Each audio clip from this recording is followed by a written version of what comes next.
지금 우리는 말세의 날들, 즉 마지막 기회의 시간들 속에서 살고 있습니다. 말씀을 통해서 믿으면, 예수님을 믿으면 하나님의 영원한 자녀가 되지만 믿지 않고 죽게 되면 다시는 기회가 없는 영원한 심판을 받게 된다는 사실. 언제까지 살아갈 기회가 주어질지 아무도 모릅니다. 내일도 산다는 것을 장담할 수 없습니다. 그래서 시간이 많이 있지만 또는 없기도 한 거예요. 누구도 시한부 인생이 아니고서는 자신이 내일 죽을지 언제 죽을지 알 수 없습니다. 대다수의 사람들은 자기가 죽는다는 것을 생각지도 않고 삽니다. 시간이 많이 있다. 내일 하면 되지. 내년에 하면 되지. 시간이 많이 있는 것처럼 여기고 살고 있다는 거예요. 하지만 그런 사람들이 바로 집을 나가서 죽을 수도 있고 내일 죽을 수도 있습니다. 수많은 사건, 사고들이 터지고 있고 또 원치 않는데 죽음을 맞이하는 사람들도 부지기수로 많은 것이 오늘 우리가 살고 있는 세상입니다. 그러니까 시간이 많이 있는 것 같지만 사실 없기도 한 것이 사람들의 인생인 것입니다. 대부분의 사람들은 죽음이 여행을 끝내고 본향으로 돌아가는 문이 될지, 영원한 고통 가운데 살 지옥의 문이 될지 그것을 알지도 못한 채 천하태평으로 살아가고 있습니다. 영국의 극작가이자 소설가였던 조지 버나드 쇼라는 사람의 묘비명은 이렇게 되어 있습니다. 내 우물쭈물 하다가 이렇게 될 줄 알았다. 묘비명에 이렇게 써져 있습니다. 여러 가지로 해석될 수 있는 말이지만 뭔가 해보고 싶고 하려고 했는데 우물쭈물 하다가 이루지 못하고 하지 못하고 죽게 된 자신의 삶을 이미 예감하고 표현한 것이죠. 죽기 전에 이 묘비명을 작성을 해놓은 것입니다. 우물쭈물 하다가 이렇게 될 줄 알았다. 즉 하고 싶은 거 하고 해야 될 일을 오늘 하고 그렇게 살아야 할 것을 교훈하는 조지 버나드 쇼의 말인 것이죠. 후회해봐야 소용없다는 것을 모른 채 죽으면 후회해봐야 소용없다는 것을 알지도 못한 채 사람들은 천하태평으로 살아갑니다. 인생의 시간이 무한 반복되는 메비우스의 띠가 아니라 말세들의 끝을 향해서 가는 마치 모래시계의 떨어지는 그 모래와 같이 언젠가는 내 인생의 시간들이 다 소진되고 끝이 온다는 것을 사람들은 그것이 인생이라는 것을 알지 못합니다. 내일도 있고 모레도 있고 다음 달 내년도 있고 당연히 그렇게 있을 걸로 살아갑니다. 그래서 해야 할 일을 미루기도 하고 하지 말아야 할 일을 오늘 하기도 하고 그렇게 결단 없이 우물쭈물하면서 살아가고 있습니다. 그러나 시간은 모래시계는 언제 떨어질지 보이기라도 하지만 인생의 모래시계는 내일 다 떨어질 것인지 아니면 1시간 후에 다 떨어질 것인지 알 수가 없습니다. 그것이 죽음이라는 거예요. 그러나 사람들은 그것을 전혀 생각하지 않고 살아갑니다. 요엘 선지자와 베드로 사도의 그 말씀을 통해서 우리는 성령 강림의 결과를 볼 수 있습니다. 성령 강림으로 인해서 어떤 일이 벌어졌는가? 베드로는 요엘 선지자의 예언을 그대로 가져와서 말씀을 했습니다. 하나님이 말씀하시기를 말세에 내가 내 영을 모든 육체에 부어주리니 너희의 자녀들은 예언할 것이요 너희의 젊은이들은 환상을 보고 너희의 늙은이들은 꿈을 꾸리라. 그때 내가 내 영으로 내 남종과 여종들에게 부어주리니 저희가 예언할 것이요 심판의 시간이 올 것이며 그래서 누구든지 주의 이름을 부르는 자가 구원을 받는다.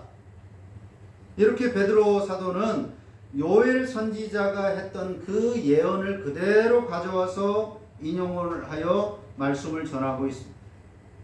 요엘 선지자와 베드로 둘 다 하나님의 영, 즉 성령이 임하시면 예언하고 환상을 보고 꿈을 꾸는 자가 된다고 말씀하고 있습니다. 예언과 환상과 꿈, 성령이 강림하시면, 성령이 임하시면 이렇게 된다는 거예요. 젊은이들도 늙은이들도 어린아이들도 모두가 예언과 환상과 꿈을 꾸는 자가 된다고 했습니다. 그런데 이 말은 우리가 생각하는 것처럼 기이한 일, 신비한 체험을 한다는 그런 의미가 아닙니다. 이 예언과 환상과 꿈이라고 하는 것은 전형적으로 구약의 선지자들의 사역입니다. 구약에서 하나님의 말씀을 전하는 선지자들이 환상을 통해서 또 꿈을 통해서 또 예언을 통해서 하나님의 말씀을 전달했습니다. 특별하게 선택된 사람. 그래서 기름을 부어서 선지자로 세우고 그 선지자를 통해서 하나님께서 예언을 또는 환상을 그리고 꿈을 통해서 하나님의 말씀을 주시면 선지자는 사람들에게 일반 사람들에게 하나님의 말씀을 전달했던 것입니다. 그러니까 예언이나 환상이나 꿈 이런 것들은 우리가 생각하는 것처럼 엄청난 신비로운 어떤 현상이 아니라 구약시대에서는 하나님의 말씀을 전달하는 수단 아주 일반적이고 평범한 것이었습니다. 물론 선지자들만 할 수 있는 선지자들의 사역, 말씀을 전하는 자들의 그 사역의 도구가 수단이 바로 이 예언, 환상, 꿈이었습니다. 선지자들만 할 수 있는 일이었습니다. 그런데 이제는 요엘 선지자가 예언했습니다. 지금은 그렇지만 앞으로는 그때가 언제인지 모르지만 앞으로는 어린아이들이나 젊은이들이나 늙은이들이나 모두가 하나님의 말씀을 전하는 때가 올 거다 라고 예언을 한 것입니다. 그때가 언제냐? 베드로는 지금이다 라고 말합니다. 성령이 강림하심으로써 요엘 선지자의 그 예언이 지금 이루어졌다, 성취되었다라고 하는 것입니다. 왜냐하면 시 공간을 초월하시는 하나님의 영, 성령이 오심으로써 선지자의 사역이 확장되었기 때문입니다. 예언, 환상, 꿈 등 이런 특별한 방법이 더 이상 필요 없게 된 것입니다. 하나님께서 어느 지역에 있는 사람에게 예언이나 환상이나 꿈을 통해서 말씀하시면 그 사람은 그 당시로서 아무리 해봐야 넓게 그 말씀을 전달할 수가 없었습니다. 기껏해야 말 타고 돌아다니는 시대였는데 말도 없었고 당나귀나 타고 돌아다니던 그런 시대에 하나님의 말씀이 넓게 확장될 수가 없었습니다. 그래서 선지자의 말씀은 항상 그 지역에 사는 사람들에게 전달되는 것입니다. 그러나 이제는 성령이 오셨습니다. 성령이 오셨는데 성령은 시 공간을 초월하시기 때문에 동시에 여기에서 저기에서 지구 반대편까지 동시에 모두에게 하나님의 뜻, 하나님의 말씀을 전달하실 수 있는 그런 분입니다. 그리고 그것이 글로 기록이 되어서 책으로 남겨지게 됩니다. 그 성경책이 이제는 사람들에게 발에 치이도록 많아졌습니다. 하나님의 말씀이 과거에는 글로 기록된 것이 많지 않았고 선지자에게만 주어졌지만 이제는 이렇게 글로 기록되고 온 세계 안에 이 성경이 퍼져 있다는 것입니다. 하나님의 말씀이.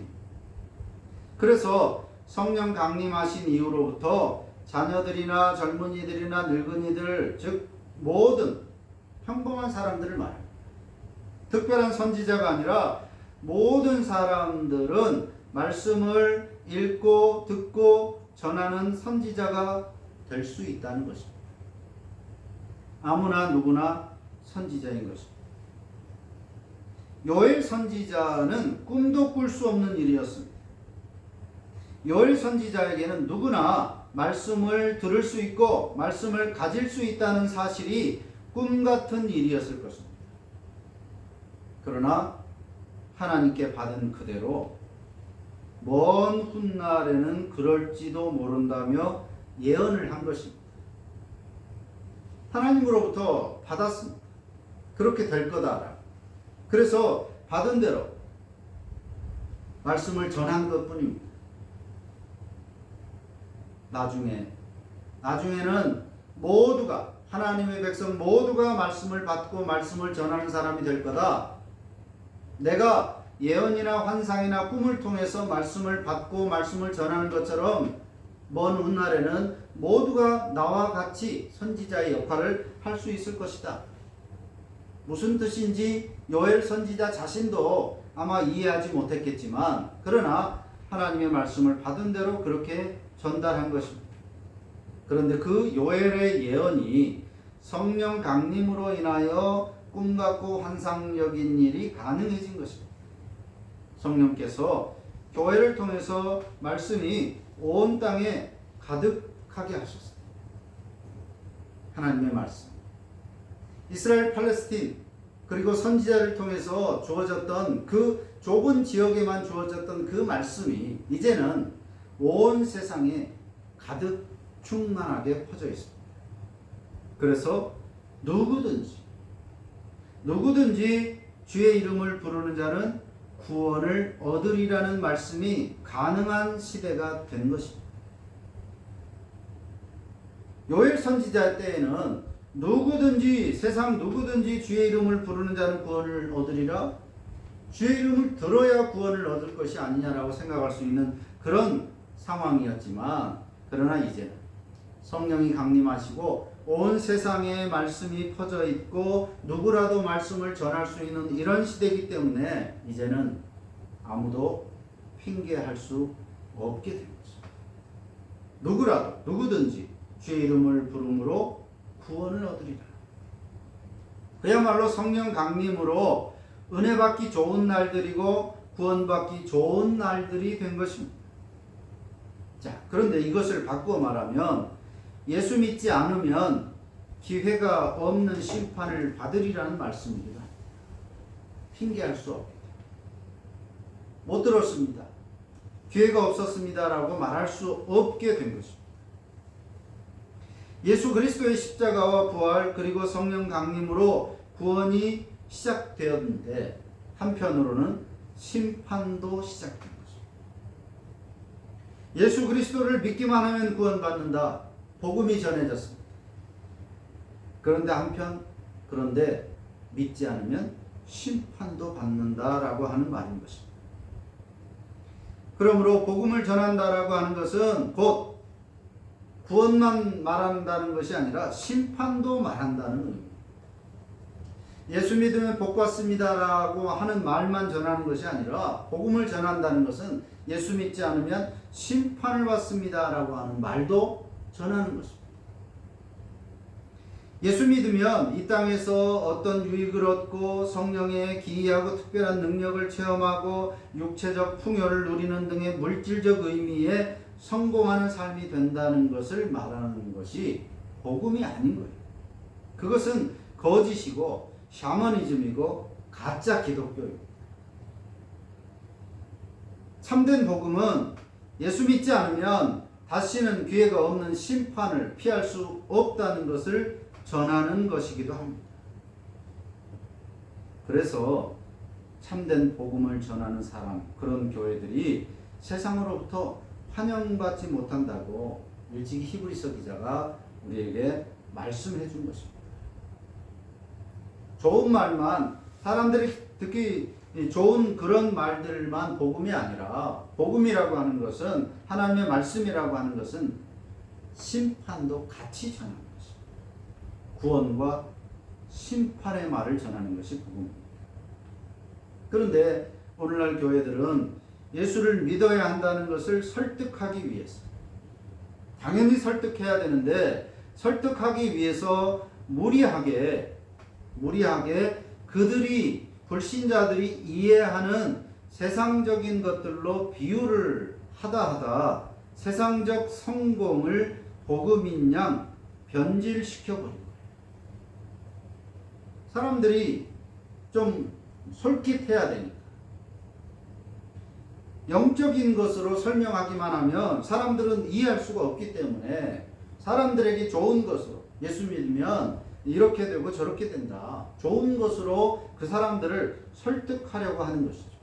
의도 자체는 좋은데 설득하다 하다가 복음이, 하나님의 말씀이, 신앙이 부자되기 위한 수단으로, 육체적인 어떤 좋은 것들을 얻기 위한, 쉽게 얻기 위하고 물질적인 형통을 얻기 위한 수단인 것처럼 그런 식으로 굳어져 버리게 된 것입니다. 복음의 변질. 그리고 교회들 간의 지나친 경쟁이 무리수를 남발하게 됩니다. 우리 교회는 오면 뭐 준다, 우리 교회는 또 뭐가 있다, 무슨 프로그램을 한다. 교회는 다 하나인데 어차피 예수 그리스도 머리가 하나고 결국은 다 하나님 안에서 하나님의 자녀들인데, 보편교회인데 이제는 교회들 간에 경쟁을 하게 됩니다. 심지어 남의 교회 다니고 있는, 잘 다니고 있는 교인들을 빼내오기도 하고, 교회 마음에 안 든다고 다른 교회로 옮겨버리기도 하고 하는 이런 현상들이, 교회가 다 나뉘어져 버린 것입니다. 하나여야 합니다. 원판을 알 수 없는 변질된 복음을 참 복음인 양 착각하는 오늘 교회의 현실이 된 것이죠. 그런 사람들은 또 그렇게 핑계를 댑니다. 복음이 그것이 아니지 않느냐, 그렇게 전도하는 것은 옳지 않다, 그렇게 말하면 그들은 어떤 수술을 써서라도, 교회를 나오는 것이 정말 어려운데 어떤 수를 써서라도 일단 교회에 발을 들여놓게 하자. 그게 중요하지 않냐. 교회에 발을 들여놓게 하고 그리고는 하나님께서 알아서 하시게 하자. 교회를 한 걸음 딛는 것이 어렵고 힘든 일이니까 어떻게 해서든지 수단 방법을 가리지 말고 교회에 일단 오게 하자. 그러면 하나님이 하실 것이다 라고 말합니다. 그리고 여차하면 집사도 시켜주고 뭐도 해주고 일단 교회에 붙잡아 두는 것이 중요하다라고 말합니다. 교회 문턱을 한껏 낮추었습니다. 그래서 오늘 교회가 사람들이 쉽게 드나들 수 있는 곳이 되었습니다. 쉽게 올 수 있고 쉽게 또 나갈 수도 있습니다. 그런데 자격도 없고 검증되지도 않은 신자들을 남발하게 되었습니다. 지나가는 사람 붙들고 교회 다녀본 적이 있냐 그러면 열의 9은 한두 번 교회를 다 나가본 사람들이 그런 상황. 쉽게 왔다가 쉽게 나가기도 하고 하는 그런 교회가 되었습니다. 교회가 급격하게 오염되고 만 것이죠. 오염이 되면 정화되는 것은 굉장히 심히 어렵습니다. 한 방울의 먹물이 온 물을 다 흐리게 할 수 있지만, 쉽지만 그 물을 다시 원래 상태로 돌이키는 것은 사실상 불가능한 거예요. 그래서 중요한 것은 교회는 누구나 올 수 있지만 아무나 올 수 있는 곳이 아니라고 하는 것입니다. 그래서 철저하게 교회 정식 회원이 되는 것을 굉장히 철저하고 중요하게 막아놓은 것입니다. 과거에는 로마의 첩자가 있을 수 있고 그래서 철저하게 교회 입문을 막고 또 강조했지만 지금도 사실 그때랑 크게 별다를 것은 없습니다. 간첩이라서 첩자라서가 아니라 의도치 않게 오염이 되면 가시지 않기 때문에 씻을 수가 없기 때문에 세상적인 사고방식이 교회 안에 들어오게 되면 세상적인 모습으로 돌변하는 것은 순식간이기 때문에 경쟁하고 싸우고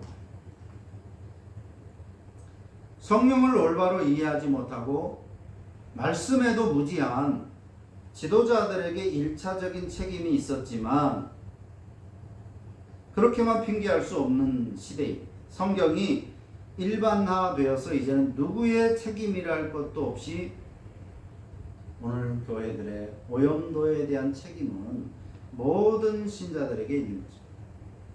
농사에 무식하면 알곡과 가라지를 구분조차 하지 못하는 것처럼 말씀에 무지하게 되니까 피하 식별을 할 수 없게 됩니다. 적인지 아군인지 복음인지 거짓인지를 구분할 수 없게 되니까 엉뚱한 것으로 싸우게 되는 거죠.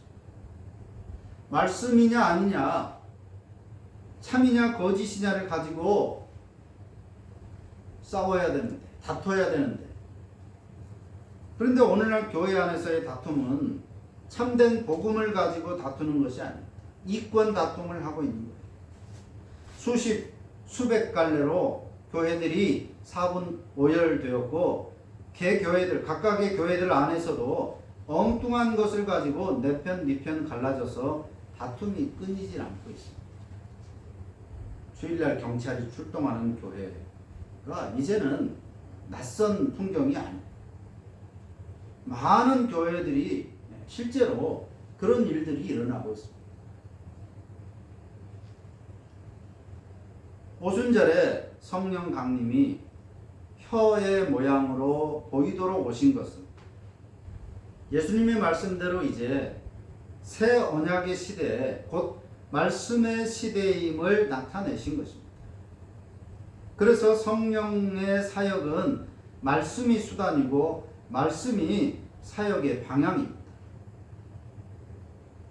방언이 나타난 것은 나도 남도 알아듣지 못하는 이상한 말을 짓거려야 하나님과 소통하는 것이고 은혜 받은 것임을 나타내는 것이 아니라 성령 강림하시고 방언이 가장 먼저 나타나는 것은 방언을 해야 하나님과 소통하는 것이라는 것을 말하는 게 아니에요. 방언을 해야 성령을 받은 것이다 라고 하는 것을 알려주는 그런 수단이 아니었어요.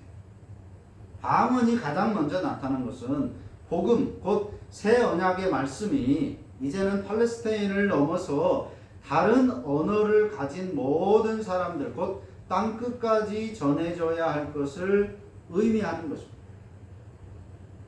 예수님께서 마지막으로 하신 말씀입니다. 성령이 임하시면 땅끝까지 이르러 내 증인이 되어야 한다 라고 말씀하셨습니다. 그런데 땅끝까지 어떻게 가느냐, 다른 언어를 쓰는 사람들에게 어떻게 복음을 전하느냐,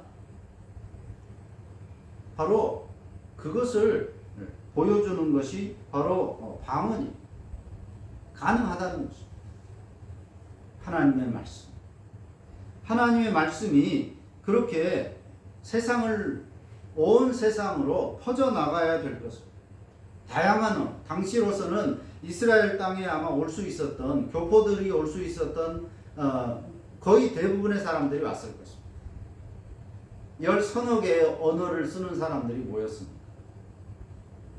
그처럼 이제는 복음이, 하나님의 말씀이 히브리어를 쓰고 아람어를 쓰고 하는 이 사람들에게만 주어지는 것이 아니라 다른 언어를 쓰는 모든 사람들에게 복음이 전해져야 한다 라고 하는 것을 보여주기 위해서 성령 강림하시고 가장 먼저 방언의 역사가 나타난 것이 성령 강림으로 인하여 새로운 언약이 이제 체결되었다라고 하는 보증이 바로 방언인 것입니다. 이제는 그런 시대가 된다는 것입니다. 하나님의 말씀이 세계 모든 민족에게 퍼져나가는 새로운 시대다. 그것을 말해주는 것이 성령 강림이고 방언입니다. 그런데 혀가 꼬부라진 듯한 이상한 말에만 꽂혀서 정작 말씀을 전하고 말씀 따라 사는 것에는 등한히 하는 기형적인 다른 복음, 즉 틀린 복음만 한국 교회들 안에 넘쳐나고 있다는 것입니다. 복음이 아닌 것이 복음인 거죠. 사도 바울은 갈라디아서 1장 8절에서 말씀했습니다. 그러나 우리나 혹은 하늘로부터 온 천사라도 우리가 너희에게 전한 복음 외에 다른 복음을 전하면 저주를 받을지. 다른 복음, 즉 틀린 복음을 전하면 저주를 받을지. 다른 언어로 복음을 전할 수 있지만 그 복음의 본질, 내용을 흐트러뜨리면 저주를 받는다는 것입니다. 하나님의 저주, 돌이킬 수 없는 저주를 받게 된다는 것입니다. 믿음으로 예수 그리스도를 믿음으로 구원 얻는다라고 하는 이 복음 외에 믿음이 예수 그리스도를 믿는 것이 곧 복음이고 그것이 구원이고 그것이 복이다. 이런 바울이 전한 복음, 예수 그리스도가 전한 복음 외에 다른 것을 가지고 그것을 복음인 것처럼 전하면 저주받는다는 것입니다. 바울 사도의 이 저주가 가득 담겨있는 먹구름이 잔뜩 드리워져 있는 오늘 우리들의 머리 위 하늘의 현지. 말씀에 대한 무지는 단순한 결핍이 아니에요. 성경 뭐 그까짓 거 많이 모르면 어때? 교회만 잘 다니고 예수님만 잘 믿으면 되지 하는데 말씀에 대한 무지는 그런 단순한 결핍이 아니에요. 말씀에 대한 무지는 결국 교회의 무너짐과 동일한 것입니다. 하나님의 심판으로 연결된다라고 하는 것임을 우리가 분명히 알고 거짓 방언이 아니라 참된 방언인 복음을 전하고 복음 위에서 살아가기를 힘써야 합니다. 성령이 충만하다. 성령 충만한 신앙이다. 그런 것은 남들이 하지 못하는 그런 이상한 말을 한다든지 또 무슨 특별한 경험을 한다든지 기적을 경험하거나 기적을 행한다든지 또 남들은 모르는 미래의 일을 막 척척 말한다든지 이것이 성령 충만이고 이런 사람을 성령 충만한 신앙을 가졌다라고 말하는 것이 아닙니다. 그건 가짜 복음, 저주받을 틀린 복음을 가진 사람입니다. 성령 충만한 신앙은 그런 것이 아닙니다. 복음을 듣고 그 복음을 말씀을 전하는 삶. 그게 성령 충만입니다. 그게 성령 충만한 사람입니다. 그러니까 성령 충만한 사람은 하나님의 말씀에 대한 열심이 있는 것입니다. 하나님의 말씀을 알아야 하고 알고자 하고 그 말씀대로 살기를 힘쓰는 사람. 그 사람이 성령 충만한 사람, 성령 충만한 신앙인 것입니다. 이 성령에 대한 올바른 이해를 통해서 성령 강림하신 그 상황과 그 목적과 그 방향을 우리가 잘 이해해서 진정한 성경이 말하는 성령 충만한 신자의 삶을 살아야 하겠습니다. 기도합니다.